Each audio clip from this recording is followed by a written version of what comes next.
Bonjour à tous, on se retrouve aujourd'hui pour parler du métaverse dans le domaine des ressources humaines. Le métaverse, c'est un réseau d'environnements virtuels toujours actif dans lequel de nombreuses personnes peuvent interagir entre elles. Le métaverse s'appuie sur deux technologies en plein essor, la réalité augmentée et la réalité virtuelle.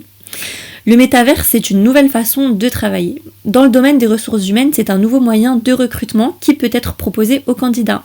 D'ailleurs, des entreprises telles que Carrefour testent le métaverse dans le domaine du recrutement.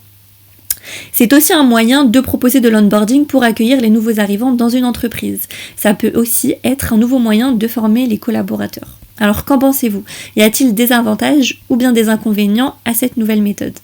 Les avantages du métaverse. Le métaverse permettrait l'amélioration de l'engagement des employés, de la formation et donc de leur expérience collaborateur.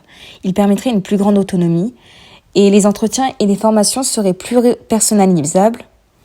Il est immersif, interopérable en temps réel, applicable à tous les métiers, illimité et il ne dépend pas des utilisateurs. Il permettrait d'organiser plus facilement les réunions, de dépasser les limites actuelles du travail à distance et une diversification mondiale des ressources, surtout qu'on n'a pas besoin de se déplacer pour travailler.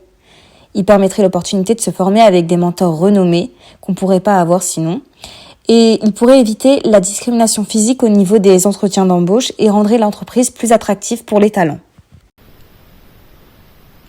Parmi les risques d'ordre psychologique, nous pouvons citer l'augmentation du burn-out, le flou entre la vie professionnelle et personnelle, le sentiment d'isolement, la dépression, le cyberharcèlement, le problème de différenciation entre la réalité et la réalité virtuelle, la perte de repères dans le monde réel ou encore le déni de la réalité.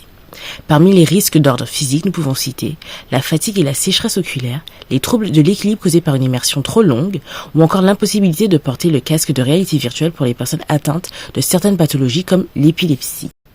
Quelques pistes de solutions à explorer, peut-être le renforcement de suivi des indicateurs du QVT à l'avenir, l'établissement d'une charte pour le métaverse pour qu'il y ait un encadrement de son utilisation, ou encore trouver un équilibre entre le métaverse et le travail en présentiel pour limiter son utilisation.